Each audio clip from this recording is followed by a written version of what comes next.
Extreme position जो है, ये एक्सट्रीम आप कह लें कि सज़ा जो है करप्शन के हवाले से, उसको इस ऑर्डिनेंस के ज़रिए नाफिज़ अमल कर रहे हैं।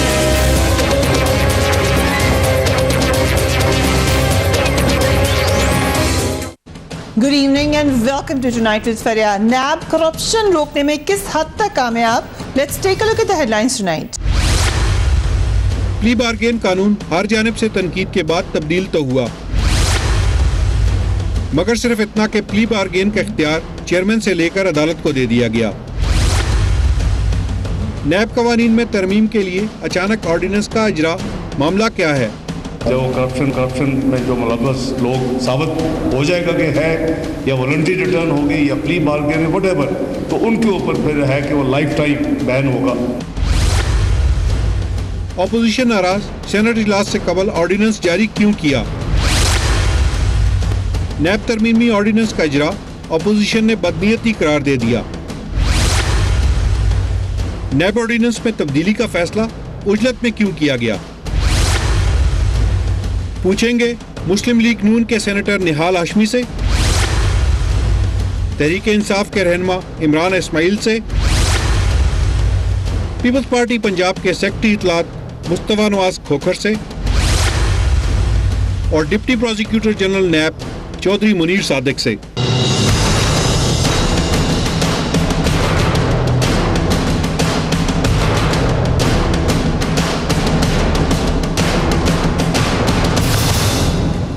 And a very warm welcome to the show. 14 मई 2006 का वो दिन था जब लंदन में पाकिस्तान मुस्लिम लीग नून और पाकिस्तान पीपल्स पार्टी के दरमियान मिसाक़ जमहूरियत के मुआहदे पर दस्तखत हुए।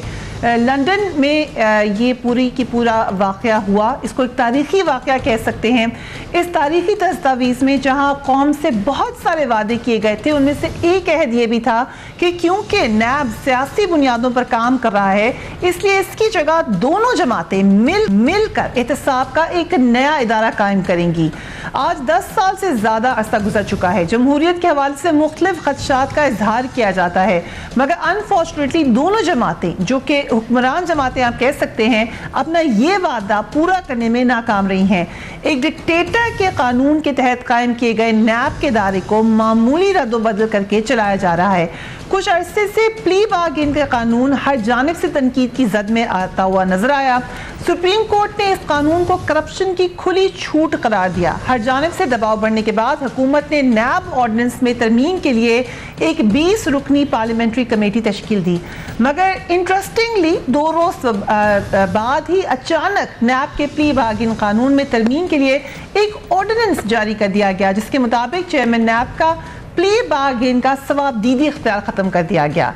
ये एक अहम डेवलपमेंट हुई, मगर आगे ये किया गया कि प्ली बार्गेन अब अदालत की मंजूरी से मशरूत होगी।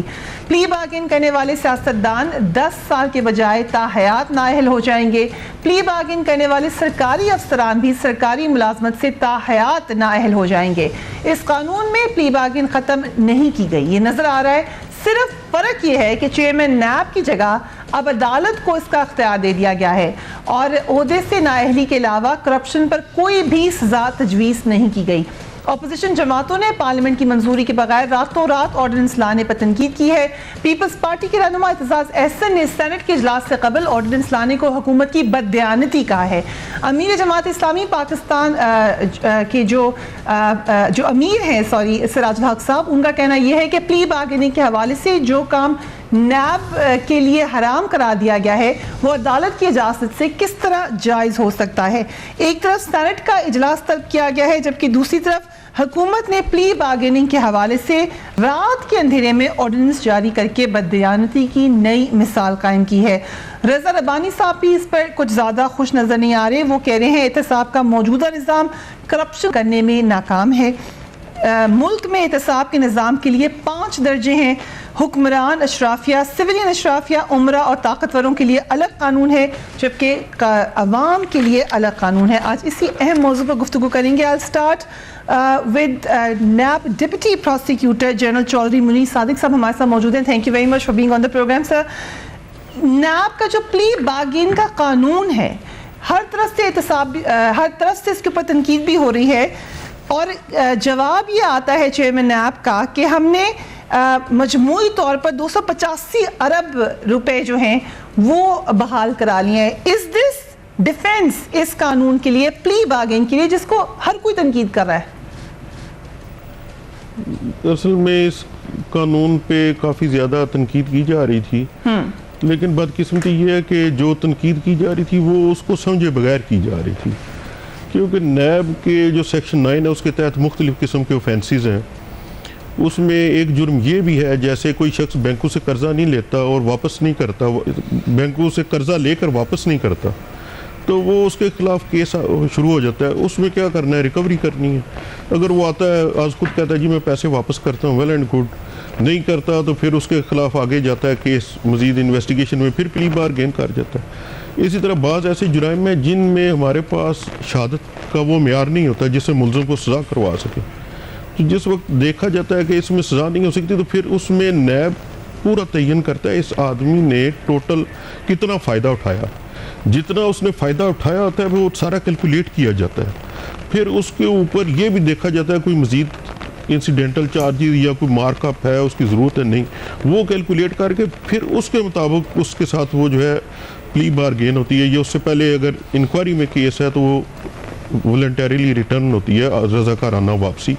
तो ये जो तस्वर है कि शायद वो जो उसने 1 करोड़ का घपला किया तो 10 लाख में वो आ जाएगा, नहीं। अगर 1 करोड़ का किया तो उसको 1 करोड़ प्लस उसके ऊपर कुछ ना कुछ मार्कअप या इंसिडेंटल चार्जेस है, ये काइबर था, कराची इंटरबैंक ऑफर रेट जो है वो उसके मुताबिक। चौधरी साहब, मामला सिर्फ इतना नहीं है कि ये समझे जा रहे हैं कि पूरा के तमाम पैसे नहीं बहाल होते। जो इस वक्त परसेप्शन है थ्रू आउट नजर ये आ रहा है कि साबिक चीफ जस्टिस अनवर ज़हीर जमाली ने नैब के प्ली बार्गेन कानून पर खुद नोटिस लिया। इस केस की समाअत के दौरान जो कमेंट्स आए हैं उनका कहना था कि नैब इख्तियार में करप्शन कर लो और करप्शन करा लो के इश्तिहार ही क्यों नहीं दे देता। क्या बेसिकली अगर आप करप्शन के हवाले से देखें, इसको खत्म ही नहीं हो जाना चाहिए, प्ली बार्गेन को आप खत्म कर दें? नहीं, वो मैंने देखे ना आपको, जैसे पहले भी मिसाल में दिया था कि फर्ज करें मैंने एक बैंक से कर्जा लिया, मैंने नेशनल बैंक से कर्जा लिया, मैंने वापस ही नहीं किया। अब वो उन्होंने भेज दिया केस नैब के पास, रिकवरी नहीं हो रही, ठीक है। नैब वालों ने मुझे नोटिस दे दिया जी आप 7 दिन में वापस करें, 10 में करें, 30 में करें, मैं नहीं करता। उसके बाद वो इंक्वायरी इनिशिएट करेंगे। अब मुझे क्या, मैंने तो कर्जा लेके नहीं ना दे रहा, ठीक है, मैंने जुर्म कर लिया। तो काम है कि ये ऐसा संगीन जुर्म नहीं, जुराइम की मुख्तलिफ नोयत है ना। अगर मैंने कोई सरकारी ओहदे का मिस यूज़ किया है फिर तो मुझे ज़रूर सज़ा मिलनी चाहिए, उसमें प्ली बार्गेन नहीं होनी चाहिए। उसमें भी सेक्शन 34 है, उसके रूल्स जब बनेंगे तो उसमें ये चीज़ें वाजे हो सकती हैं, कोई ऐसी बात नहीं उसमें नहीं। लेकिन बाज़ का ऐसा भी होता है कि बाज़ ये जो वाइट कॉलर क्राइम है इनका एविडेंस बड़ा मुश्किल होता है कलेक्ट करना, और उसको कलेक्ट करके फिर सज़ा दिलवाना मज़ीद मुश्किल काम है। इसलिए बाज़ का ये देखा जाता है, हम जब समझेंगे कि ये हमारे पास इतना एविडेंस नहीं है, लेकिन बेहतर है कि आदमी ने जो रकम लूटी थी या खजाने को जो नुकसान पहुंचाया था वो वापस करने की रज़ामंद है। अगर आप एक नजर डालें तो क्या वजह है कि बास अफराद को प्ली आसानी से मिल जाती है, जिसका असर रसूख नहीं है उसको, उसके लिए उतनी आसानी नहीं है? नहीं, ऐसा मेरे नोटिस में तो ऐसी चीज़ नहीं आई कि बासर को जल्दी मिल जाती है, दूसरा नहीं, क्योंकि इसमें बड़ा सादा सा प्रोसीजर है। जो भी रज़ाकाराने वापसी के लिए आता है उसको बता दिया जाता है जी कि आपके इतने बनते हैं टोटल, आपने जो देना अमाउंट। अगर वो उस पर एग्री कर जाता है तो ठीक है, नहीं करता नहीं। और हाँ, ये ज़रूर है कि जब काइबर वगैरह कैलकुलेट किया जाता है तो उसमें कोई इख्तलाफ हो सकता है कि ये कितना बनता है, ज़्यादा ये कम। अब उसमें मज़ीद उन्होंने वाज़े कर दिया कि आप कैपिटल गेन भी देंगे plus profit on bank rate भी देंगे, तो 2 चीज़ें हो जाएंगी। राइट सर, इस पे हम आपसे मज़ीद भी बात करते हैं, but let me go to Imran Ismail right now. Imran Ismail साहब, एक बड़ी अहम बात यहाँ पे चौधरी साहब ने की है कि वाइट कॉलर क्राइम को नहीं आप सबूत ला ही नहीं सकते उसके इस प्रॉब्लम को समझते हुए क्या फिर प्ली बार्गेन ठीक है? मैं समझता हूँ कि अगर कहीं नैब ये फील करती है कि वाइट कॉलर क्राइम को पकड़ना या उसको अदालत के कटहरे में लाना या इंसाफ के कटहरे में लाना उनके बस की बात नहीं है, तो नैब को ही ख़त्म कर देना चाहिए इदारे को, वो केपेबल नहीं है इसको करने के। ये कौन सा इंसाफ है कि बलूचिस्तान में आपने एक बंदे को पकड़ा, गवर्नमेंट अफसर को, उसके पास 40 अरब रुपए का आपने कहा जी उसने चोरी की है, मुल्क के खजाने को नुकसान पहुंचाया, 2 अरब रुपए उससे लेके आपने उसको छोड़ दिया, फिर वो आज़ाद और ऐसी जिंदगी गुजारा जैसे उसने कुछ किया ही नहीं, वो तो ड्रैग क्लीन होकर आ गया बाहर। आपने एडमिरल मंसूर को पकड़ा, वो जब अमेरिका में पकड़े गए, लॉ चेंज हुआ तो वहां पे उन्होंने बाकायदा जब जेल में जाते थे हथकड़ी लगती थी और वो आम कैदियों के कपड़े पहन के बैठे होते थे, वहां से आपने उन्होंने दरखास्त दी अमेरिकन जज को कि जी मुझे यहाँ ट्राई ना कीजिए, मुझे पाकिस्तान भेज दें। जब वो पाकिस्तान लैंड किए तो उनको वीआईपी प्रोटोकॉल देके वहां से एयरपोर्ट से ले जाया गया, उनको रेस्ट हाउस में रखा गया, अदालत में भी वो पेश नहीं होते थे, उनके घर पे अदालतें लगती थी और उसके बाद 25% लेके उनको छोड़ दिया। वो आजाद जिंदगी गुजार रहे हैं, बिल्कुल वो अब ठीक हो गया, वो उनका कोई इशू ही नहीं है, मसला ही कोई नहीं। ये कौन से मुमलकत खुदादार ने पाकिस्तान में चोरों को पनाह देने का इदारा बना दिया है नैब आपने, और फिर हमें आप बता दें कि जी ये मुश्किल था इसलिए हमने इसको छोड़ दिया, वो मुश्किल था इसलिए हमने छोड़ दिया। आपने आज तक इंक्वायरी की नहीं, पनामा के ऊपर भी इंक्वायरी इनिशिएट नहीं की नैब ने। वाई? नैब को कौन रोक रहा था भाई पनामा पे इंक्वायरी इनिशिएट करने के लिए? ये अगर बड़े लोगों का या जो पावरफुल लोग हैं उससे नैब दबती है और वो लोग जिनका गिरबान पकड़ सकती है, गले पे हाथ डाल सकती है, उनका हाथ डाल के उनके साथ प्ली बार्गेन कर लेती है, तो ये अदालत ने बिल्कुल ठीक कहा था कि नैब वो इदारा बन गया है जो चोरों के साथ नेगोशिएशन करके उनको बाइज्जत बरी कराने का इदारा है। यानी आप 50 अरब की चोरी करें, 2 अरब के घर में। वक्फा मुझे एक लेना है and I come to my studio. लेकिन हुआ ये है कि अब को एक रोल मिलता हुआ नजर आ रहा है जिसको पीपल्स पार्टी कह रही है बदयानती की है ये ऑर्डिनेंस ला के। I come to you Khokhar साहब, but right after break keep watching tonight fair.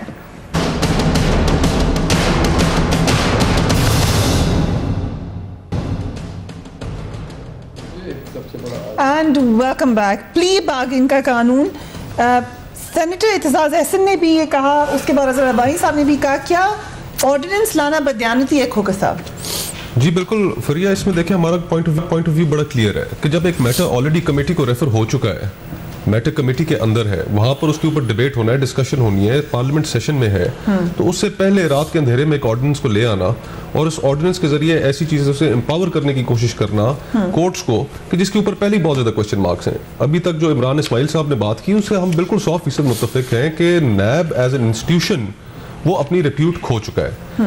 नैब के जो तर्जुमान थे वो अभी ये कह रहे थे कि जी अगर कोई नेशनल बैंक से कर्जा वापस नहीं करता तो फिर हम ये करते हैं, हम वो करते हैं। तो नैब डेट कलेक्टिंग एजेंसी नहीं है। नैब का काम है मुल्क में करप्शन को रोकना, ना कि बैंकों के से लिए हुए कर्जे वापस दिलाना। नैब ने करप्शन को हर जगह पर हर मौके पर रोकना है, और चाहे वो इम्पार्शल होकर, चाहे वो मिलिट्री के अंदर हो, चाहे वो ब्यूरोक्रेसी के अंदर हो, चाहे वो जुडिशरी के अंदर हो, या चाहे वो सियासतदानों के अंदर हो। और इसी चीज का जिक्र अजहर अब्बासी ने भी किया है। के बावजूद एसेंशली हमने कोई काम होता हुआ नहीं देखा ना आपकी हुकूमत में। अब अगर वो कुछ कर रहे हैं तो उसके पर तनकीद है, दैट्स अ सेपरेट इशू, लेकिन काफ़ी साल उनकी हुकूमत को भी हो गया है। क्या पॉलिटिकल विल नहीं है इसको ठीक करने की? देखिए पॉलिटिकल विल बिल्कुल है, ऐसे लोग मौजूद हैं। अब अगर रज़ा रब्बानी साहब जो हैं, अगर रज़ा रब्बानी साहब एक ओपन लेटर लिखते हैं कौम को और उसके अंदर जिक्र करते हैं, पिन पॉइंट करते हैं स्पेसिफिकली उन चीज़ों पर जिनकी वजह से कि करप्शन हमारे माशरे पर उस पर काबू नहीं पाया जा सक रहा, तो ये कौन है? ये पॉलिटिकल विल का इजहार नहीं है तो क्या है? चेयरमैन सेनेट है, वो कायम मुकाम सदर रहते हैं इस मुल्क के, एक आईनी ओहदा है उनके पास। COD का आपने खुद प्रोग्राम के इंट्रो में जिक्र किया। COD में पॉलिटिकल पार्टीज ने इस विल का इजहार किया। विक्टिमाइजेशन के पॉलिटिकल पार्टीज खिलाफ हैं, लेकिन इस वक्त जो मुल्क में निज़ाम राइज है वो निज़ाम बदकिस्मती से ऐसा नहीं है कि जिसके अंदर इंसाफ या मेयार सब लोगों के लिए बराबर हो। अगर कोई शख्स ताकतवर है तो उसको प्ली बार्गेन भी मिल जाती है, अगर कोई शख्स कमजोर है तो उसको प्ली बार्गेन नहीं मिलती, उसका ट्रायल होता है। अगर कोई शख्स मिलिट्री में है तो उसको तहफ़्फ़ुज़ हासिल है, उसको सिर्फ एक टैप ऑन द शोल्डर वो पैसे वापस करता है और उसकी रैंक्स में डिमोशन होती है, वो भी फारिग हो जाता है। ब्यूरोक्रेसी का भी यही हाल है। तो हमें अगर अकाउंटेबिलिटी करनी है तो फर्स्ट ऑफ ऑल हमें करनी है across the board, across the board करनी है। किसी के ओहदे का लिहाज नहीं करना। अगर किसी ने टैक्स पेयर का पैसा चुराया है, चाहे उसके पास जो मर्जी है ओहदा हो, पॉलिटिकल हो, सिविल हो, मिलिट्री हो, उसका एहतसाब एक अनबाइस तरीके से होना चाहिए। ये इस कौम के बेहतर फ्यूचर के लिए जब तक नहीं होगा तो हमें ये प्रॉब्लम फेस करते रहेंगे। सोसाइटी साहब, क्या वजह है कि जब प्ली, पहले तो सिर्फ just look at plea bargain, चाहे कोर्ट की आप दे दें, इस्तेहकाक कर दें, चाहे आप नैब चेयरमैन का कर दें, क्या प्ली बार्गेन एक सही तरीक़ाकार है पैसा रिकवर करने के लिए या करप्शन रोकने के लिए माशरे में? बिस्मिल्लाहिर्रहमानिर्रहीम।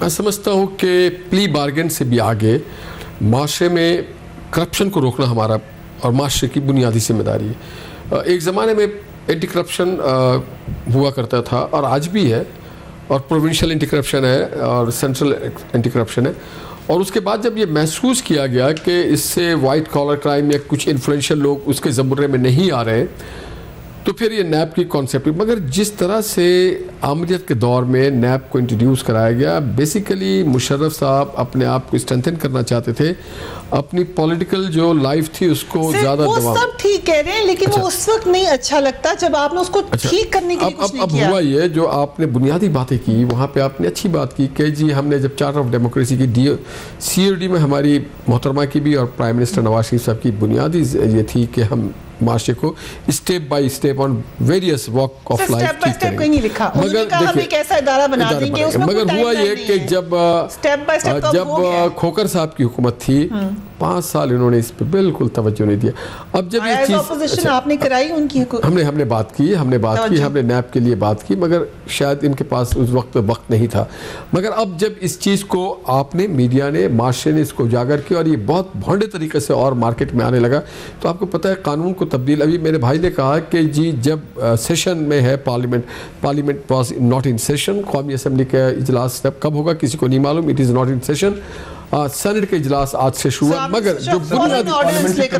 जो बुनियादी चीज़ मैं आपको बताऊं, जो सबसे इंपॉर्टेंट चीज़ है, अगर इसे ऑर्डिनेंस के जरिए लाया गया तो ये कोई अछूती चीज़ नहीं है, ये हाउस में प्रेजेंट होगा। और प्ली बार्गेन जायज है? नहीं, बिल्कुल जायज नहीं, कौन कह रहा है? मगर अब एक चीज़ जो है, कई वक्तों में हमने देखा है, शायद अगर आप ट्रैक रिकॉर्ड उठा के देखें पाकिस्तान की तारीख का, तो वाइट कॉलर क्राइम जितने भी यहाँ पे हुए हैं वो सम और द अदर मैनेज करके चले आते हैं, रिकवरी 0% रही है इन पास्ट। बिकॉज आपके पास कोई ऐसा इदारा नहीं है जो इदारा है हमारे पास, बिकॉज होता ये है कि माजी में भी हमने ट्विस्ट किया कोर्ट को और इदारों को। लोग हैं जो बड़े चालाकी से काम किए जा रहे हैं। ऑब्वियसली देखिए होता क्या था, देखिए जब कोर्ट कन्फिस्केट करती है सारी प्रॉपर्टी को, मूवेबल इमूवेबल, फिर वो हाई कोर्ट अपील होता है, हाई कोर्ट से वो सुप्रीम कोर्ट अपील होता है, और ये डिले होता है। आप देखते होंगे मालखानाओं में और मुख्तलिफ सरकारी इदारों में गाड़ियां पड़ी हुई हैं, सड़ गई हैं, टायर खत्म हो चुका है, बॉडियां गल चुकी हैं। इसी तरह से अब जब देखिए कोर्ट इसलिए दिया गया है कि कोर्ट की एक ऑब्जर्वेशन एपेक्स कोर्ट की बहुत अच्छी है, बड़ी शानदार है।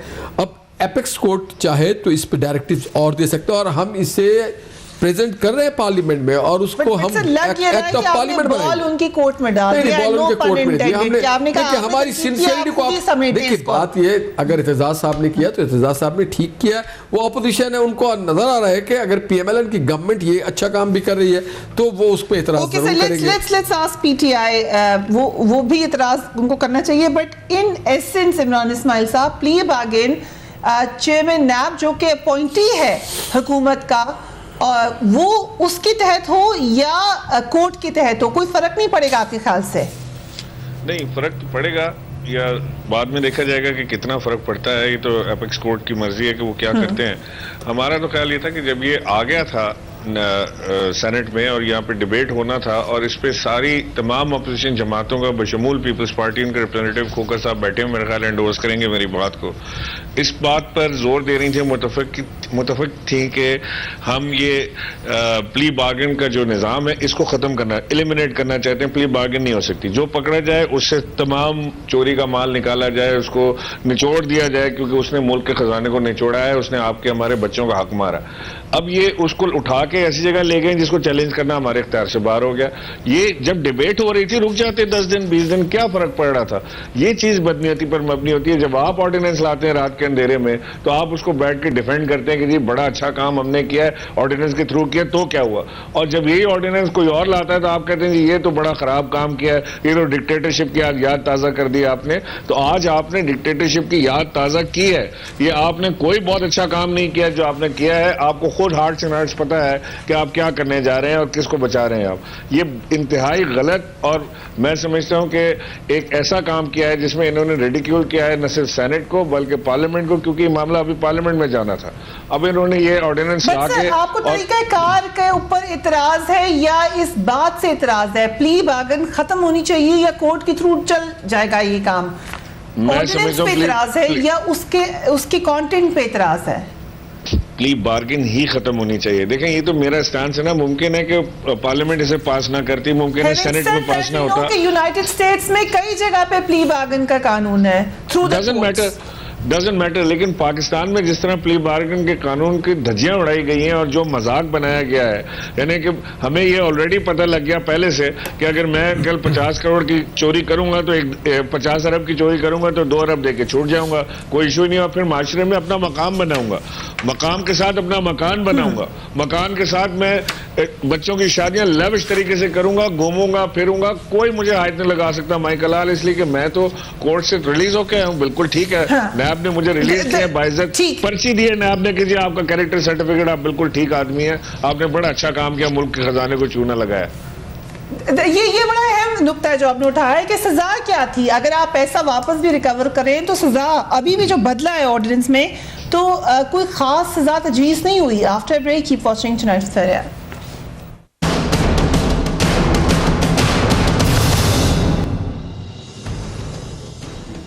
And welcome back. वक्फे पे जाने से पहले जो पॉइंट इमरान इस्माइल साहब ने उठाया था, I would like you to answer that senator साहब, कि इस वक्त भी प्ली बार्गेन करने वाले सरकारी अफसरान की आप मुलाजमत ख़त्म कर देंगे, और क्या सज़ा आपने दी है उनको?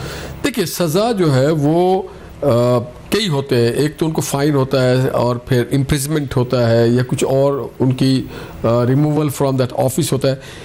ये फिर जुरिसडिक्शन और डिस्क्रिशन हो जाती है जज की एक्सक्लूसिवली, कि वो कहते हैं और बोथ, और कहते हैं इतना फ़ाइन या इम्प्रिजमेंट और बोथ, और फिर वो अगर चाहें कॉन्फिस्केट कर लेते हैं उसकी प्रॉपर्टी को, मूवेबल और इमूवेबल। अब ये बॉल हमने कोर्ट में डाला हुआ है। हमने तो दावत देते हैं इनको, आए मेरे दोस्त, इनके फाजिल जो मेंबरान है पार्लियामेंट, वो आए, आके बात करें, बैठे। देखिए, हमारी इंटेंशन थी ये, आपने उसका इंतजार ही नहीं किया। आप जब फरिया, हमारी इंटेंशन कितनी क्लियर है, ये तो शिकवा है, ये आएगा, ये चीज पार्लियामेंट में आएगा। ये हमने ये तो नहीं कहा कि पार्लियामेंट में नहीं आएगा। जब एक्ट ऑफ पार्लियामेंट बनेगा तो ये तो आना ही है इसने। देखिए, ऑर्डिनेंस पर्टिकुलर पीरियड, ऑर्डिनेंस 90 दिन से किया आपने। फरिया, मेरे फाजिल दोस्त इमरान साहब समझ नहीं सके, ऑर्डिनेंस सिर्फ 90 दिन के लिए होता है, उसके बाद वरना वो एक्सपायर कर जाता है, क्लैप्स कर जाता है, उसकी कोई वैलिडिटी नहीं होती। जब ये अगर पार्लियामेंट में नहीं, जब पार्लियामेंट में आ जाता है तो वो एक्ट ऑफ पार्लियामेंट बन जाता है। तो अभी ये आएगा पार्लियामेंट में, और उस वक्त इनके जो फाजिल दोस्त हैं, अगर ये बाइकआउट पे ना हो, धरने पे ना हो, एहतजाज पे ना हो और म्यूजिकल नाइट पे ना हो, तो फिर आकर के ये वो उसको देखें और उसकी बेहतरी अपनी इनपुट डाल दें उसमें। नहीं है ना, ये हमारी priority, we have initiated it. हमने तो गवर्नमेंट को बड़ा कैटेगोरिकली इस चीज को, अपोजिशन ने इसको प्रेस कॉन्फ्रेंसेस के जरिए, मीडिया के जरिए हमने गवर्नमेंट को क्रिटिसाइज किया है कि जब एक मामला पार्लियामेंट के अंदर 2 दिन बाद पार्लियामेंट ने सेशन में आना था, आपने पार्लियामेंट्री कमेटी में ऑलरेडी डिबेट उस पर होनी थी, तो आप उससे पहले क्यों ले आए?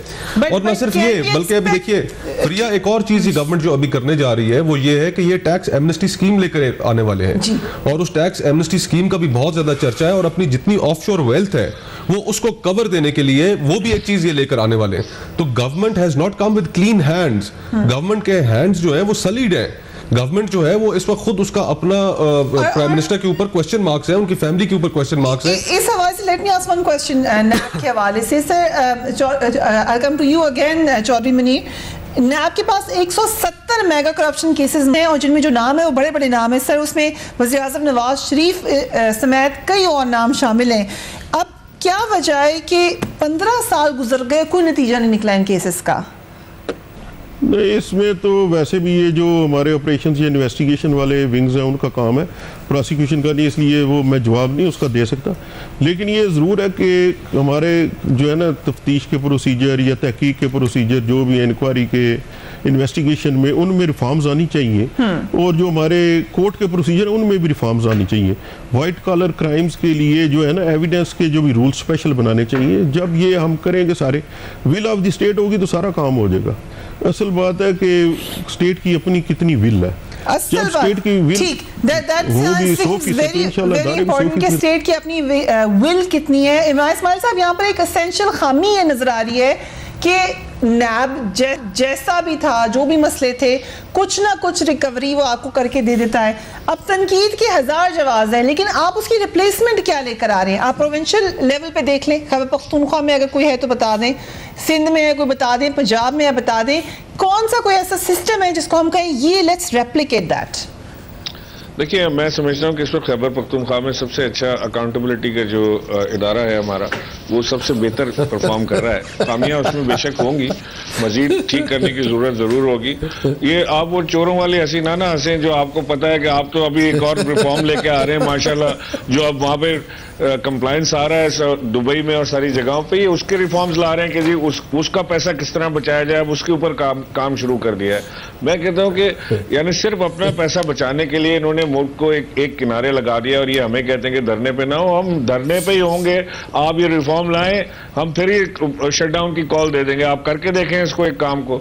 आप चोरी पे चोरी करते हैं, चोर ऊपर से सीना जोरी करते हैं, फिर उस चोरी को बचाने के लिए, उस पैसे को वाइट करने के लिए आप मुल्क का सत्यानाश करते हैं और फिर हंसते हैं बैठ के।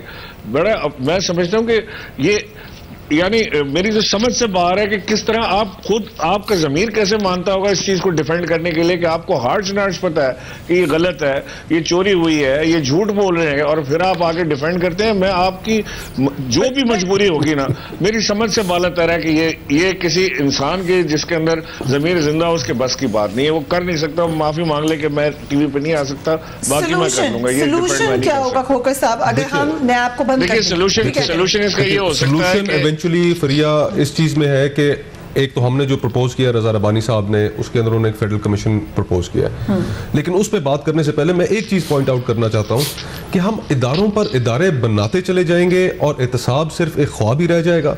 आज हमने एक नैब जो बना हुआ है, अगर ये वाइट कॉलर क्राइम, मुझे तो सुनकर बड़ी हैरानी हुई है कि इनका जो बजट है, इतने कंसल्टेंसी हायर करते हैं, इतने लोगों को ये बड़ी बड़ी तनख्वाहें देते हैं, और वाइट कॉलर क्राइम जो एक बेसिक चीज जिसको पकड़ने के लिए ये बनाया गया है, उसको ये ट्रेस कर नहीं सकते। हमने जो प्रपोज किया, जो रजा रबानी साहब ने प्रपोज किया, और एक अच्छा उन्होंने प्रपोजल दिया कि एक फेडरल कमिशन बना दें जिसके अंदर लेफ्टिनेंट जनरल भी हो। लेफ्टिनेंट जनरल करके नहीं दिखाया उस कमीशन में हम सोचें कि एहतसाब का यू हैव प्रोविंशियल ऑटोनॉमी, तो आप कर सकते थे सिंध नहीं, जो सिंध की लेवल तक, प्रोविंशियल लेवल तक जो है, वहां पर आपके एंटी करप्शन के इदारे मौजूद हैं और एंटी करप्शन की अदालतें भी मौजूद हैं, वो हर सूबे में मौजूद है। जहां तक ताल्लुक है एक ऐसे इदारे का कि जिसका जो सबको अकाउंटेबल बना सके, उसके अंदर हमने जो कमीशन तजवीज़ किया, रजा रबानी साहब ने जो कमीशन तजवीज़ किया है, उसमें उन्होंने कहा है कि लेफ्टिनेंट जनरल्स भी हों, उसमें ब्यूरोक्रेसी के 22 ग्रेड के अफसर भी हों, सुप्रीम कोर्ट का जज भी हो, जो बैठकर फिर ये ना हो कि जी के मिलिट्री के लोग, जुडिशरी के लोग, सिविल सर्विस के लोग और सियासतदान, बड़े बड़े ऑफिस होल्डर्स, वो सारे बच जाए, ऐसा ना हो। Is that a solution? ये आपका जो ऑर्डिनेंस है, ये तो कोई लॉन्ग टर्म सॉल्यूशन नहीं लग रहा। This is a very good move and start towards elimination of corrupt और मेल प्रैक्टिस। मेरे दोस्त, मैं इस बात पे हंस रहा था क्योंकि आप पे मैं हंस नहीं रहा हूँ, पूरा जमाना आप पे हंस रहा है। जब आपने जनरल हामिद को उनके ओहदे से बरतरफ किया था, जब ज़ियाउल्लाह आफरीदी चीख के पूछ रहा था, फिर मैं उस बात पे हंस रहा हूँ।